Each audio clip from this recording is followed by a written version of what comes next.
Welcome to Trading Day. I'm Roger Peterson. Thank you very much for joining us. Let's get to some of the stories we're following for you in the BNN Bloomberg newsroom.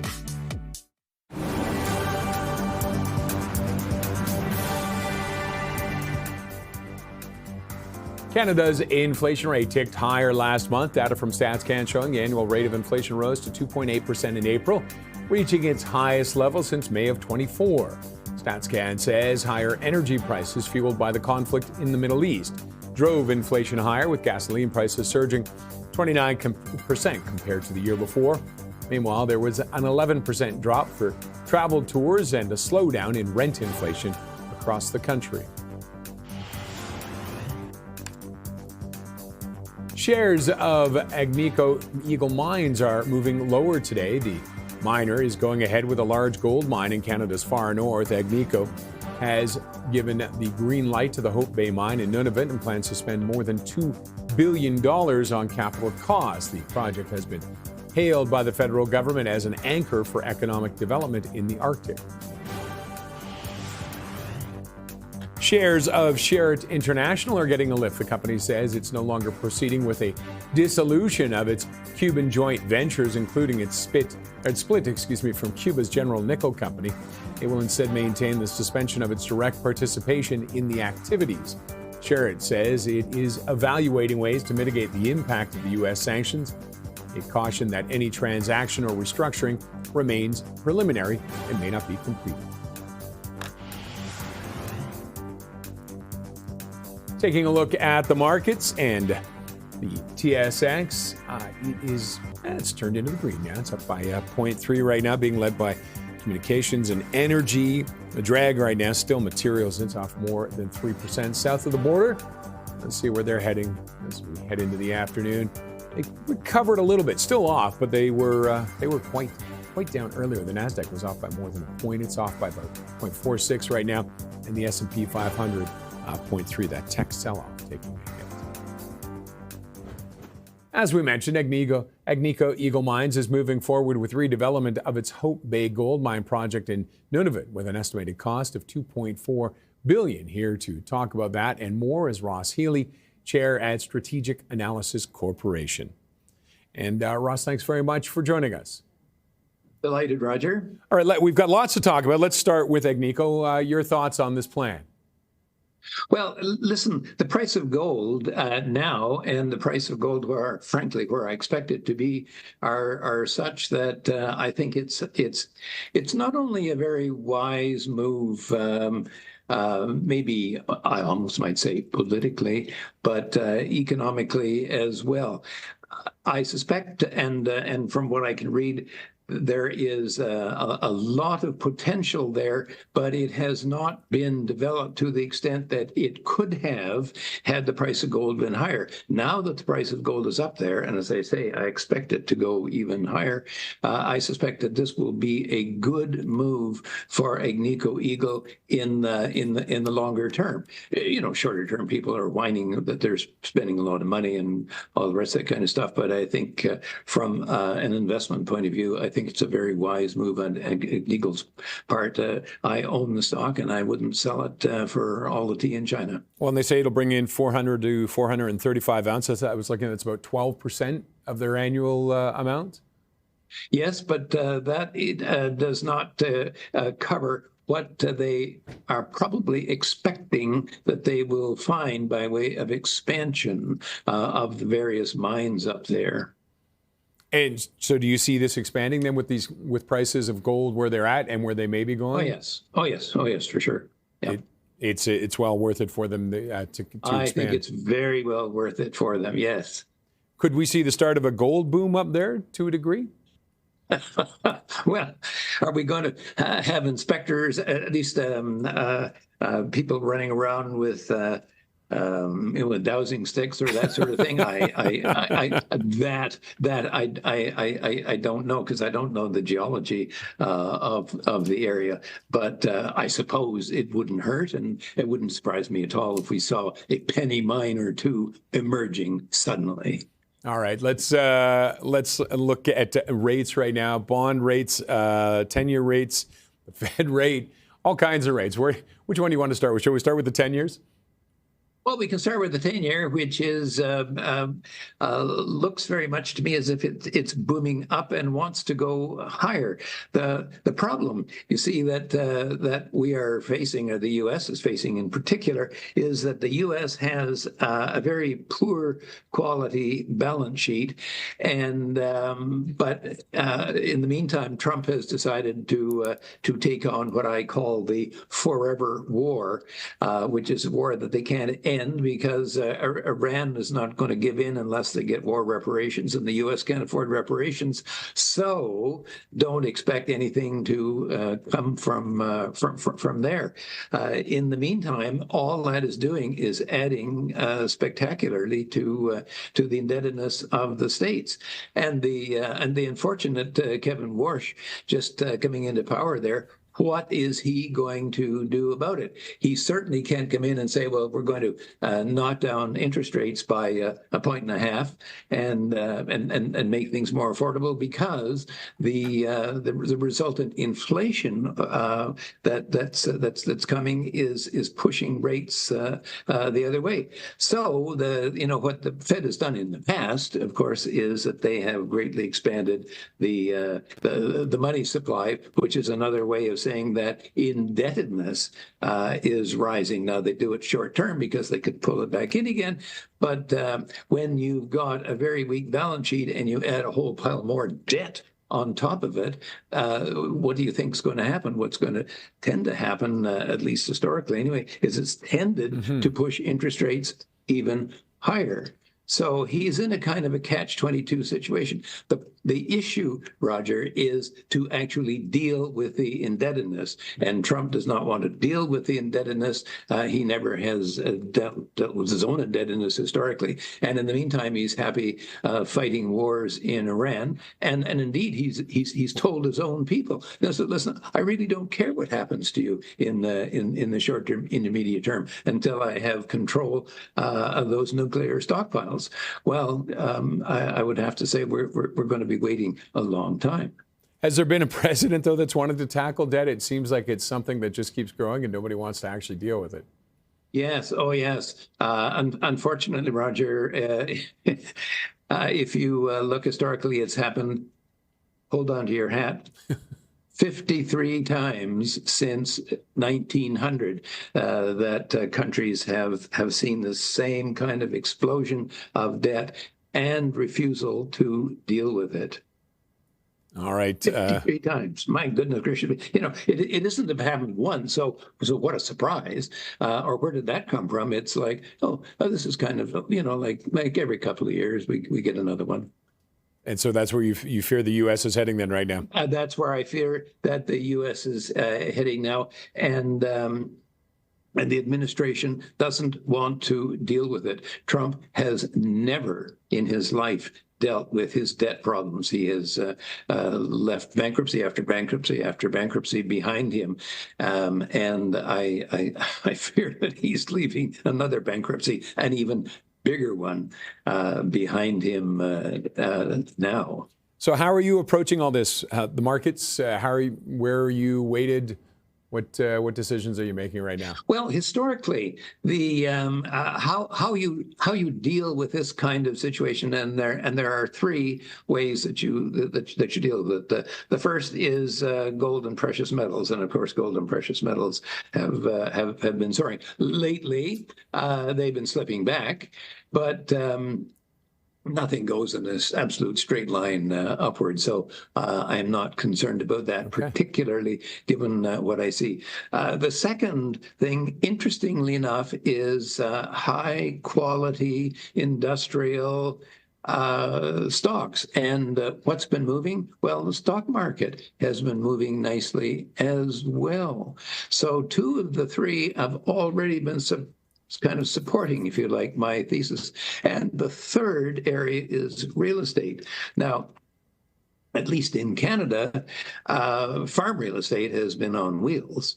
domestic, at least urban real estates have been having its problems, although I would anticipate that if things carry on the way they are, and particularly in the States, we are going to see a real estate boom down in the States.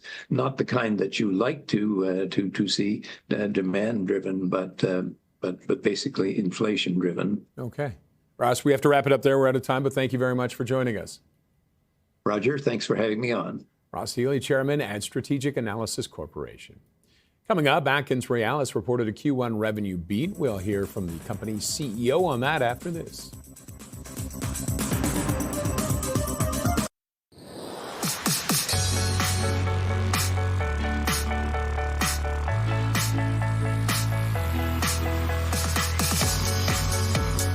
AtkinsRéalis reported a beat in revenue last week amid slumping growth in the U.S. and tensions in the Middle East. For more, we spoke to Ian Edwards, CEO of AtkinsRéalis.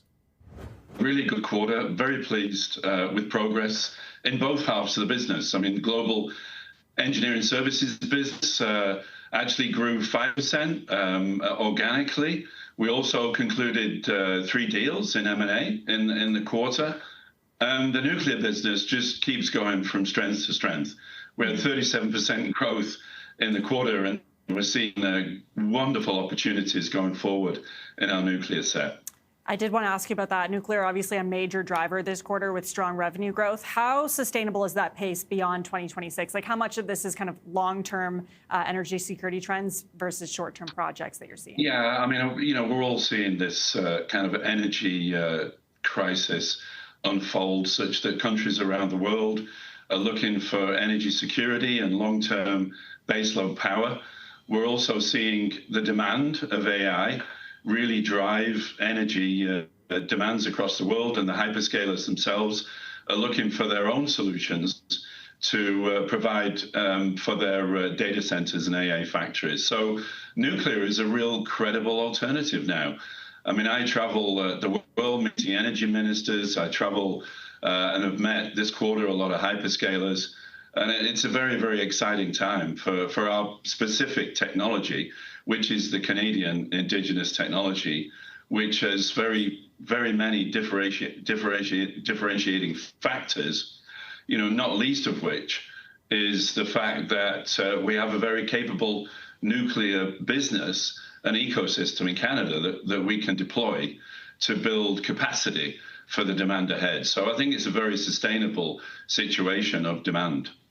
When you're talking about energy security and infrastructure, what do you see as the biggest driver for this? Is it the AI build out or more geopolitical, as you were mentioning? I think both. I mean, for sure, the AI build out is stretching the grids. And the hyperscalers themselves are really looking for solutions. And, you know, we've been engaging those hyperscalers, and we're putting our technology through the licensing process in the US so that we can be ready and deploy for them. But what's been interesting revelation for me personally is that there was always a concern about nuclear in terms of how long does it take to build and get available power.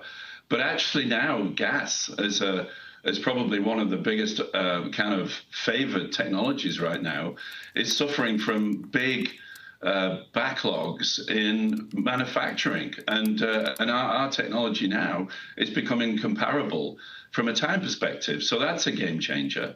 But also, most countries around the world are finding this renewable kind of move towards net zero and energy security a challenge. And 38 countries around the world have now signed up to the COP28 pledge to triple nuclear power. So you're seeing a lot of countries put nuclear into their policies, which is clearly great news for AtkinsRéalis and Canada as a whole because of our nuclear technology. Backlog has now reached $20 billion. You are converting backlog into revenue. Is that conversion accelerating, or is it kind of taking longer given the complexity of some of these projects? Well, I mean, we've been actually looking at record backlogs through many quarters last year, and obviously we've got a strong backlog now. There are opportunities on both sides, which are bringing new projects into the fold. We had a good Q1 of work winning. So as our revenues are increasing and growing on both sides of the business in engineering services and nuclear, we're also winning as well. So we would see this continuing for the foreseeable future, for sure. You've also been pretty active on acquisitions. What's the strategic goal here? Is this about growth, margins, or kind of reshaping the business? Yeah, on the engineering services side of the business, we want to call out what we fill out the white space, so to speak, where we see good geographic opportunity for our capabilities. Australia has been a target because we're seeing good energy capability there, good energy opportunity, and we're seeing good defense opportunity. So we've actually announced 3 acquisitions in Australia to give us a platform for growth. But the US is definitely a priority for us. We see a very strong market there. We are probably playing at around about the number 15 player, and we want to be in the top 5. So we've acquired a couple of businesses there, and you'll see more coming through. Again, to build out our capability across the country, we can complement that with our nuclear technology, and we can acquire both transportation and energy and power projects across that country, which clearly, is a long-term sustainable market for ourselves. And just lastly, you also returned capital to shareholders this quarter. I wonder how you balance that versus investing in growth and M&A activity as well. Yeah, I mean, we take the opportunity. We've got a very strong balance sheet. We have strengthened that balance sheet over the previous years. We're actually, we've got no debt, where we're actually carrying negative leverage. So as we see fluctuations in the share price, we will buy back. But one of our priorities is still M&A for the long-term growth of the business. So it's a balance between both. Returns to shareholders and looking at the longer term for growth in the business. Lindsay was speaking with Ian Edwards, CEO of AtkinsRéalis. Coming up, we'll speak with BMO's chief economist about rising inflation in Canada. Stay with us.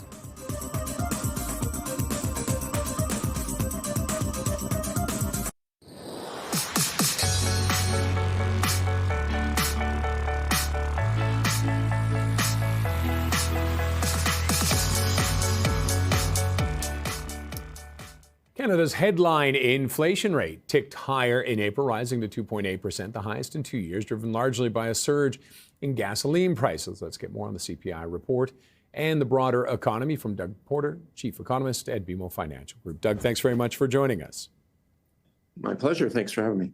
I mean, I think we expected it to be up. I guess the good news is it wasn't up as much as people thought it might be.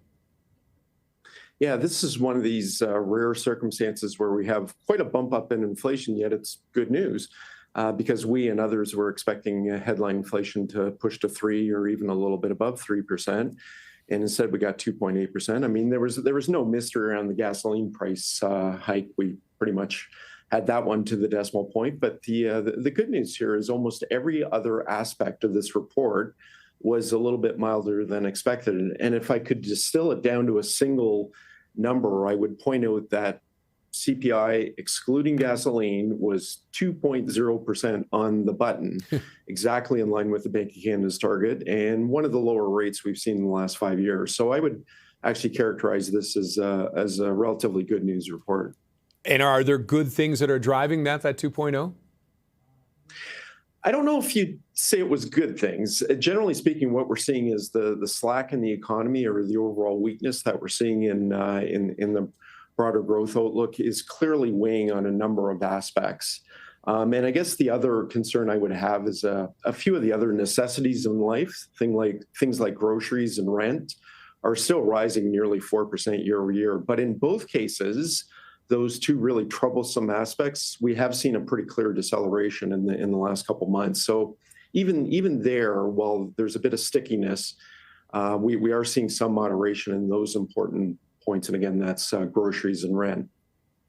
And with the rent, how much of an easing are we seeing, and do we know what's driving that? Well, clearly, it's just the broader weakness in the housing market generally. The big slowdown in population has really cut into market rents. In fact, when you look at the latest figures, that are generated by a number of private sector companies, we're actually looking at declining rents. And I do think that ultimately that will show up in the official data as well. I wouldn't be shocked if at some point we actually get negative readings on rent. We're already seeing it in mortgage interest costs. And maybe that's one of the bigger, quieter stories that's going on here, even while gasoline prices are sprinting higher, is that shelter is just coming down really fast. And of course, that had been the bane of our existence for a few years on the inflation front. And now we're seeing the other side of that. As I said, outright decline in mortgage interest costs, slowing rent, and of course, declining home prices. All those things are really just melting shelter inflation, which will act as a disinflationary force for some time to come. And were there any surprise numbers in there? So I guess one I would highlight is the fact that airfares were actually down from a year ago.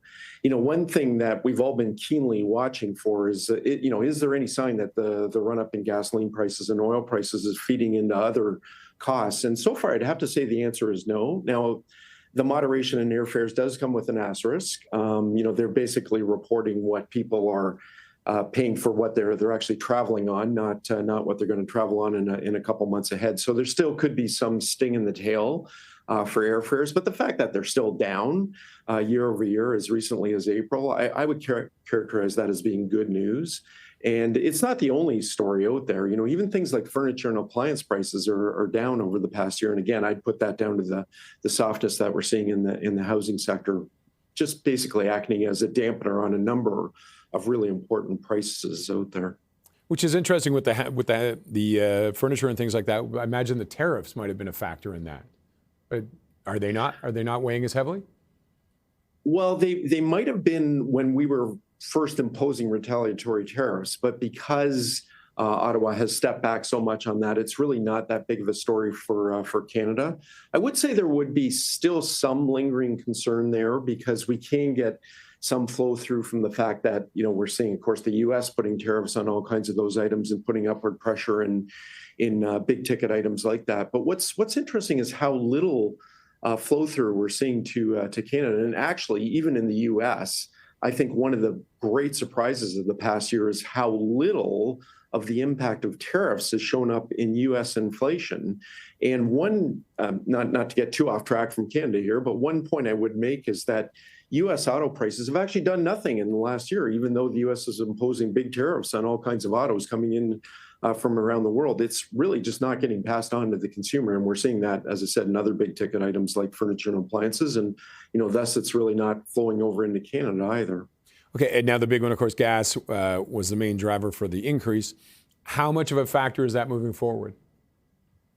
Well, unfortunately, it's still with us. And, what's really frustrating here is this is even with the big cut in the federal gas tax, which took place on April 20th. So it sort of affects a little bit of April and a little bit of May.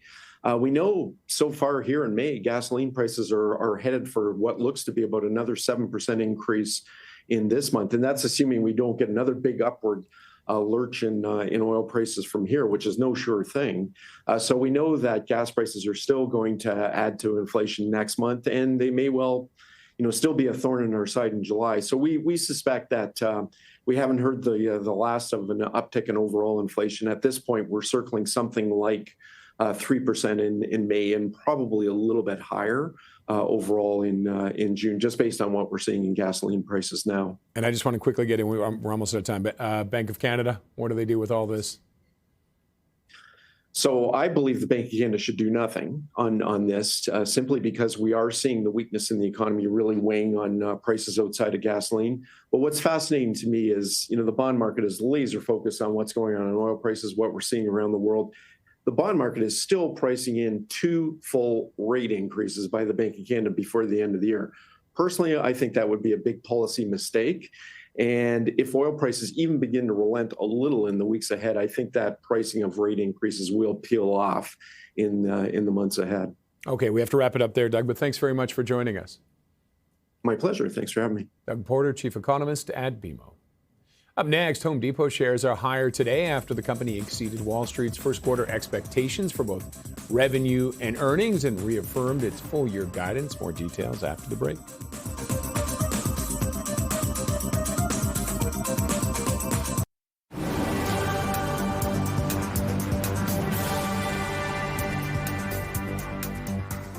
Shares of Hive Digital Technologies are soaring today after Buzz HPC, a cloud and data center subsidiary of the crypto firm, announced plans to build an AI data center in Toronto. The 320-megawatt facility will create one of North America's largest domestically controlled AI clusters and is scheduled to go online in the second half of next year. You can see it's up 22% right now, 23%. Robert Irving, co-CEO of JD Irving, has passed away at the age of 71. Irving is a major employer in New Brunswick with forestry, retail, transportation, and consumer products divisions. Robert Irving established the company's Moncton operations in 1977 and led the firm with his brother. He was also president of Cavendish Farms and owned the Moncton Wildcats. He passed away following a battle with cancer. Billionaire founder of Lululemon, Chip Wilson, says he's looking for a constructive path forward in his dispute with company management. In a statement, Wilson said there is no reason a resolution cannot be reached quickly, citing that both he and management seem to be in full agreement on principal terms as of Friday. Wilson, who is one of the retailer's largest shareholders, has applied pressure for changes to the board, arguing that the Lululemon needs new directors to help find a way out of a sales slowdown. Home Depot shares are up today. The company has surprisingly reiterated its guidance despite macroeconomic headwinds from rising interest rates and gas prices, which are affecting housing growth and consumer spending. Our next guest maintains a buy rating on the stock. Let's welcome Michael Baker, Managing Director and Senior Research Analyst at D.A. Davidson. And Michael, thanks very much for joining us. Thank you for having me, Roger. All right. What's the good with Home Depot on this report? Well, you just sort of alluded to it right there. The fact that they were able to come in largely in line with expectations and maintain their guidance, despite what is a much more difficult environment today than 3 months ago when they first gave that guidance, because of all the situations that are going on in the Middle East and other global political things that are causing rates and inflation and everything else to rise. So just maintaining is a victory, I think, in this environment. And what are they doing to maintain that? What are they doing right there? You know, what they're doing is investing a lot in capabilities, both on the DIY side and the pro side. There are things in their store in terms of freeing up employees to service the customer more than tasking. That's investing in AI and investing in new operations. On the pro business, they're investing a lot in what they call the complex pro business. That's the bigger pro. Things like trade credit, job site delivery, things that are actually really hard to do, but they've been investing for a couple of years and is starting, we think, to show up in a little bit of share gain. Their pro business has been better than their DIY business over the last few quarters. And then within that pro business, the complex or the bigger pro better than the small and medium-sized pro. And is there more room for growth there? Well, I think there's a lot more room. That complex pro business is about a $700 billion total addressable market. That's out of $1.2 trillion, so more than half, and very, very fragmented. Lowe's is very small in that space. Home Depot is very small themselves, but bigger than Lowe's. But Lowe's has really just gotten started there. Home Depot has a head start in that complex pro business. So much more fragmented, much more room for Home Depot to grow, I think, than versus the DIY side or the small and medium-sized pro. And is that quote from the CFO? We have a right to win that $700 billion, but we just don't quite have the ability to win yet? It's exactly right. And they are investing in the ability to win. So they're early in it. That's the fragmentation. That's the opportunity that you alluded to. They don't quite have all the capabilities yet, but they're working hard to build it. They're acquiring some of it. They're building some of it organically, but there's a huge total addressable market in front of them. And they've had some initial success. And again, I think that gives them the credibility to go after different verticals, including most recently, as in March, they made an acquisition in the HVAC business where they really hadn't competed before, but now they have a toehold in there and they can start to grow on that platform. All right. And also digital, they've grown by 10%. Exactly. $25 billion business now. Another area where they're growing through capabilities. They are now able to use not only their stores, which is about what, 2,500, 2,600 or so, but also their SRS platforms, what they call branches, is about 1,000 of those. They have multiple thousands of delivery trucks, et cetera, and they can now use technology to figure out where the best place to deliver using all those different assets to the customer is and to deliver quickly. And we all know that customers like to get delivered quickly. And the quicker you can deliver, the more you can take market share. That's on the DIY side. The pro side, a whole nother set of complications in terms of that digital delivery business, mostly involving delivering to job sites, many of which don't even have addresses yet because they're literally just building from the ground up. Very difficult to do, but again, Home Depot has been investing in those capabilities, and that's leading to increased share on the digital side for the pro business. All right, and then on the concern side, what are some of the worries? What are potential headwinds? I was just looking at comparable sales. There was a miss. Profit declined year over year. Yeah, rates, really, as simple as that. I think higher inflation, gas prices, et cetera, that's all causing rates to go up. Rates are going up, so mortgage rates are going up. So housing is not seeing the recovery that many had expected to see at this point. It seems like each year over the past 3 or 4 years, we're looking for a back half recovery. Remember, at one point earlier this year, I think in January, prior to the conflict in Iran, mortgage rates in the U.S. hit that 5 handle. It was about 5.9, 5.95, but still a 5 handle. And now we're back up to 6.75, as high as we've been in about a year. And that's really pushing out the recovery in the housing market. So it feels like they're fighting uphill right now. I think they're doing a good job fighting uphill. But if we can get those headwinds to turn into tailwinds, that would make it that much easier. All right, and buybacks are on hold right now, too. Well, they've spent a lot of money on some of those capabilities, as I alluded to, particularly acquisitions within that complex pro business. SRS a couple of years ago, GMS last year, earlier this year, that HVAC company that I talked about. So they spent a lot of capital there. I think they need to absorb a little bit of that into the capital structure. In other words, grow their EBITDA to offset that higher debt to get that leverage ratio back in line, and then they'll start buying back stock again. All right, Michael, we're gonna wrap it up there, but thanks very much for joining us. Sure, great to talk to you. Michael Baker, Managing Director and Senior Research Analyst, D.A. Davidson. Up next, shares of Matter got a boost last week after the Canadian tech and manufacturing company reported its latest earnings. We sat down with the CEO. The conversation next.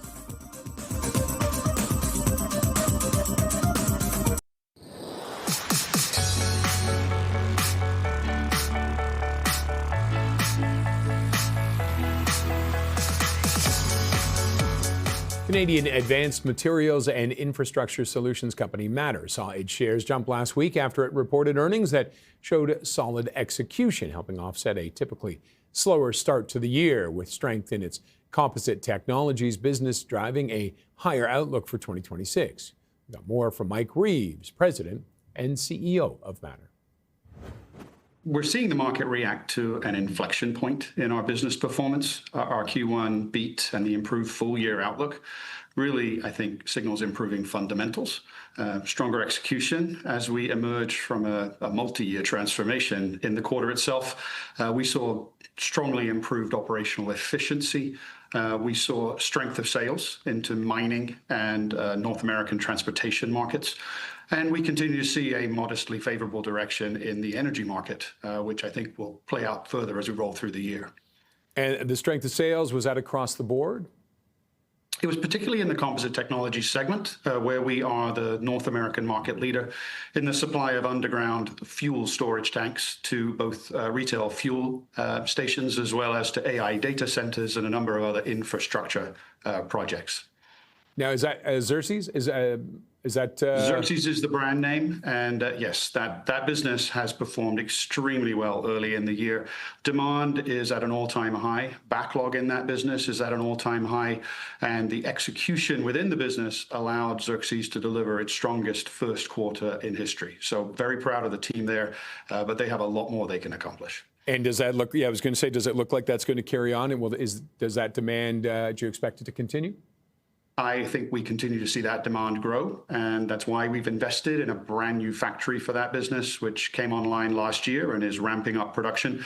So our expectations for that Xerxes business is that year over year, we can deliver 10% more tanks, and I am quite certain that we can sell every tank we can build. So that business, I think, is set for a multi-year growth and margin expansion journey. So no worry about a bottle. You're thinking, do you have bottlenecks now, or you're just adding capacity? We are just adding. We've worked very hard to localize our supply chains across the entire corporation and make certain that we limit the risk of exposure as we think about tariffs and other trade friction. And in Xerxes in particular, we are very well positioned. Supply of materials is free and clear of interruption. We have seen a little bit of an increase in costs for things like resins, which is largely a result of rising oil prices. But broadly speaking, we can pass those through to customers and maintain our margins. And the tariffs, are tariffs not having too much of an impact? They are not at the moment. I think at this point, we would say that tariff risk is probably abating across our organization. Everything we manufacture is USMCA or CUSMA compliant. We reconfigured our North American manufacturing footprint over the last 3 years to ensure that largely we manufacture where we sell. So we have a robust US footprint today and an appropriate Canadian footprint. So less and less of our products have to cross borders, which obviously keeps the risk on the tariff front as low as we can manage it. All right. Now, flex pipe, a bit of the other way. The volumes were off for it. What happened there? So North America is our largest single market for the flex pipe product. This is where we sell to oil and gas producers and allow them to move oil and natural gas from a newly completed well to their existing infrastructure. Total well completions in North America was lower by a little more than 10% in Q1 26 versus Q1 25. So that had some impact. But broadly speaking, after seeing about 4 years of lowering demand in the oil field space, we are confident that the beginning of 2026 represents a low point in the cycle. And from here, I expect to see onward and upward growth, both in terms of North American activity and in terms of share gain. We've invested very heavily in flex pipe to expand our product portfolio and now are in a position to really attack effectively the full breadth of the available market. And as we noted in our Q1 earnings call, post-quarter, we captured a meaningful international order for FlexPipe. That's the first time in about 2.5 years that we've seen really substantial international order activity. So I have a bullish view of both North American and international demand for FlexPipe products. How big is that potential market, do you think? So our largest competitor is approximately twice our size, and I have good confidence that we can approach their scale over the next 3 to 5 years. All right, so ambitious. Let's talk a little bit about AmerCable, but it's a little over 16 months, I guess, closing in on 1.5 years. How are things coming together there?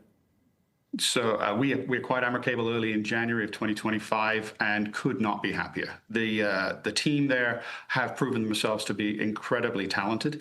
The performance of that business exceeded our expectation in calendar year 2025, and they've had a good solid start to 2026. Within that business, our largest single exposure is to the mining markets, both North America and international. We're very bullish on the demand for mining activity across a wide array of minerals and are well positioned to take advantage of that. So we are investing over the course of this year and next to bring additional productive capacity online in AmerCable, which I think will allow that business to not only deliver great margins, but also begin to grow at something closer to a double-digit percentage rate. And is that tied in with, you had $104 million in operating cash flow in 2025? Is that where some of the money's going? Where else do you see that money going? That's correct. So we've invested very heavily over the last 3 years. So what you'll see in 2026 is a more modest degree of capital spending, somewhere between $35 and $45 million. The largest single component of that will be investment in AmerCable.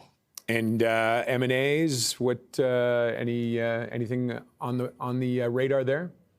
So we've worked very hard to make sure we onboard the AmerCable acquisition and really extract full value from that activity. With most of that work now complete, I think we're back in the market to take a look at potential accretive, strategically aligned acquisitions. I'd say late this year is probably a realistic moment for that window to reopen.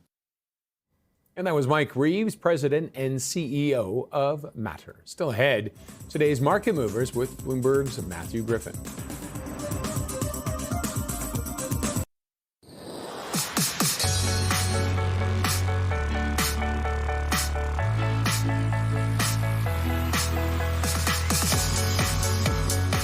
Joining us now for some movers south of the border is Bloomberg equities reporter Matthew Griffin. Matthew, thanks as always for joining us, sir.